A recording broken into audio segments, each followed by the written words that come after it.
ચાર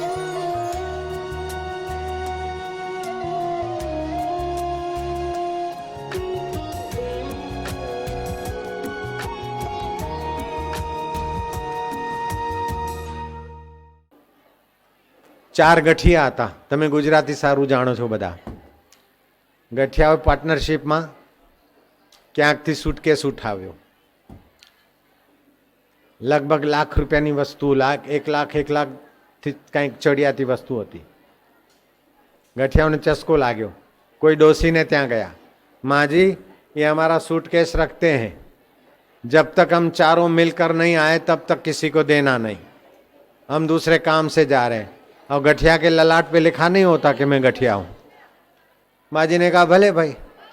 गठिया आगे गए, देखा कि शाम को रात को कहीं काम करना है, अब भूख लगी और दूध वाला आ रहा है, बर्तन ले ले माँ जी से तो दूध खरीद के पी लेंगे, खाना मिले न मिले जहाँ जा रहे हैं कर्म करने को. समझ गए ना.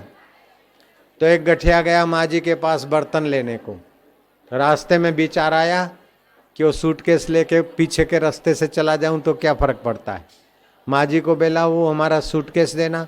बोले भाई तू एकलो छे, माराथी ना आ पाए, तुम चार मिल के आओ तो दूंगी. तो उसने बोला ए बोलो माँ जी देती नहीं है वो बर्तन. तो लोग समझे होंगे बर्तन. बोले माँ जी बर्तन दे दो दे दो. माँ जी बुढ़ी बर्तन क्या समझे, दे दो तो दे दिया. और गठिया तो रफू चक्कर हो गया पीछे से. 3 गठिए आए और बोले हमारे वो सूटकेस. बोले तो ले गया. अरे ले कैसे गया, हमने तो बोला था. बोले भाई साहब हूँ तो समझी नहीं ने, गरीडी बाई छू ने. वो गठियों को लगा कि बाई से वसूल करना पड़ेगा. गए राजा के पास.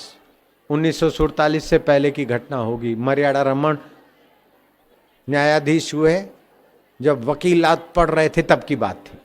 मर्यादा रमन का नाम तो सुना है ना, प्रसिद्ध जज हो गए महाराष्ट्र में, उनका बड़ा नाम. अभी थोड़े वर्ष पहले ही उनका शरीर शांत. तो राजा को फरियाद किया. तो राजा ने बोला कि ये चारों मिलकर आए, फिर सूटकेस देने का तुमने हाँ बोला था. बोले हाँ. तो सूटकेस में तुम गीता सिर पे रखकर कसम खाओ कि सूटकेस में कितना सामान था. साहब 1 लाख से ज्यादा था, हमको पुत्र की सौगन गीता माता की कसम खाते. बुद्धू राजा ने कहा क्या वो एक तो चला गया, बाकी 25-25 हजार तीनों को माजी भरपाई करे. माजी बोले वही रे वही, आ तो धर्म करता धाड़ पड़ी रे. बापलिया मारू खेतर वेचाई जैसे 12,000 રૂપિયાનો વીઘો, તો 5 વીઘા વેચીશ તો સાહેબ 60 આવશે. ગમે તે કરો પણ તમારે આપવા પડે. ઘર વેચાઈ જશે, ખેતર વેચાઈ જશે. બાઈ માથું કૂટતી કૂટતી ઘરે જતી હતી. મર્યાદા રમણ રમતો તો ભાઈબંધો સાથે કે કેમ માજી અરર મારું ભાગ્ય ફૂટ્યું કહો છો કે ભાઈ આવું આવું થયું. तो मर्यादा रमन वकीलात पढ़ता था कि ऐसे ही विद्यार्थी था. बोले तुम्हारा भाग्य नहीं फूटा है, राजा की अक्कल फूटी है. न्यायाधीश का न्याय करता था वो जमाने में राजा के राजानी अक्कलનું માટલું फूटी गયું છે. इतने में राजा इवनिंग सैर करने जा रहा था शाम का. तो उसने सुना कि अगर तू न्याय करेगा तो कैसा करेगा. बोले मैं कुछ और न्याय करता. बोले कल आ जाना, मैं राजा हूं. बोले अच्छी बात है. कल को बाई को बुलाया और सारा केस चलाया. तो मर्यादा रमन ने कहा वो तीनों आदमियों को कहा कि तुमने बाई के साथ क्या शर्त लगाई थी. बोले हम 4 मिलकर आए तब सूटकेस देना है. तो बाई तुमको सूटकेस देने को अभी भी तैयार है. तुम 3 हो, चौथे को ले आओ तब सूटकेस मिलेगा. कानून अंधा होता है, उसका उपयोग करने वाले की अपनी सात्विक मति चाहिए. मानवीय संवेदना से संपन्न हृदय चाहिए. नहीं तो पैसे की लालच से गरीब का गला घोंट देगा कानून का उपयोग करके. और गरीब का गला घोंटेगा तो अंतर आत्मा उसकी बुद्धि का गला घोंट देगा देर सवेर. इसीलिए किसी भी गरीब के साथ अपनी पैसे की लालच के कारण अन्याय हो, ये बुद्धिमान वकीलों को या बुद्धिमान संतों को या पुलिस अधिकारियों को पसंद ही नहीं है।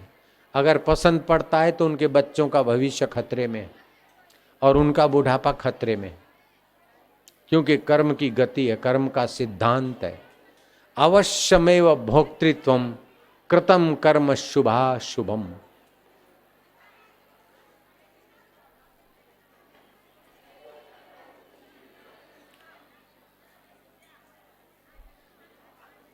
अवश्य प्रारब्ध प्रतिकारो भवेत यदि दुखे न लिप्पेरन नल राम युधिष्ठिरा। भीष्म पितामह को प्रारब्ध ने सरसया पर सुला दिया, युधिष्ठिर को बन की दर दर की ठोकर खिलाई प्रारब्ध ने। कृष्ण जिसके सहायक थे। नल राजा इतना तपस्वी था लेकिन कर्मों की गति, रामकृष्ण इतने महान थे लेकिन कर्मों की तीव्र गति, कैंसर से गुजरना पड़ा। महावीर इतनी ऊंचाई को छुए लेकिन पेचिस की बीमारी रूपी कर्मों को झेलते झेलते अंत में समाप्त हुआ शरीर। इसीलिए कर्म की गति गहन है, कर्म करने में सावधान रहना चाहिए और परिणाम जब भी कर्म फल भोगते तो समता से गुजार लेना चाहिए। नए कर्म करने में सावधान रहना चाहिए। मर्यादा राणा रमन को ये निर्णय देकर राजा खुश हो गए। आगे चल के न्याय की कुर्सी पे मर्यादा रमन बैठे। महाराष्ट्र में मर्यादा आदर का नाम है, उनका नाम रमन जी था, मर्यादा रमन। एक बार फिर चंडाल चौकड़ी के लोगों का खटला उसके पास गया बंबई में।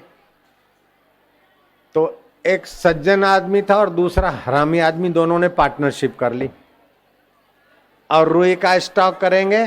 गुजरात की रुई सस्ती खरीदेंगे और महाराष्ट्र में मिलें चलती थी। उस समय गुजरात और महाराष्ट्र विभाजित नहीं था। रुई के भाव बढ़े तब बढ़े, लेकिन रुई की गांठड़ी को डैमेज करने वाले चूहे बढ़ गए। तो एक बिल्ली रख ली। बिल्ली की जात कहीं इधर उधर भागी, कूदा कूद करी तो उसके पैर में हो गया फ्रैक्चर। तो जो हरामी पार्टनर था अच्छे को बोला, देख आगे के बिल्ली के 2 पैर तेरे हिस्से हैं, पीछे के मेरे हिस्से। आगे के पैर में फ्रैक्चर हुआ, जो भी बिल्ली का खर्चा होगा वो तुम्हारे नाम पे।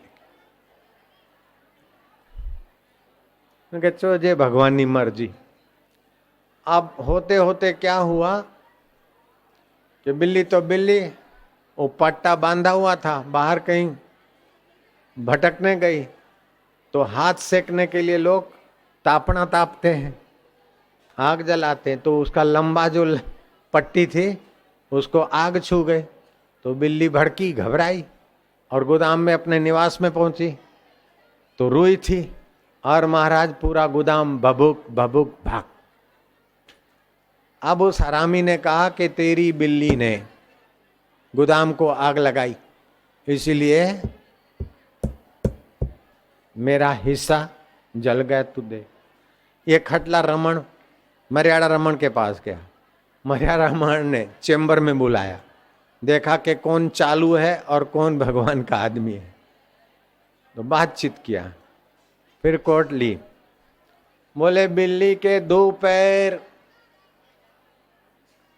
एक पार्टनर के, 2 पैर दूसरे पार्टनर के। तो जिसने फरियाद की थी बोले बिल्ली के आगे के पैर किसके हिस्से थे? बोले साहब इसी के हिस्से के थे और इसी के खाते खर्चा लिखा है। बोले ठीक। तो बिल्ली के पैर में पट्टा तो इसके खर्चे से लगा, लेकिन पट्टे को जब आग लगी तो इसका पैर भागने में सहायक नहीं था, तुम्हारे पीछे के पैरों ने सपोर्ट किया, तभी गोदाम में आग लगी। इसलिए तुम इसको भरपाई कर दो। जयराम जी बोलना पड़ेगा।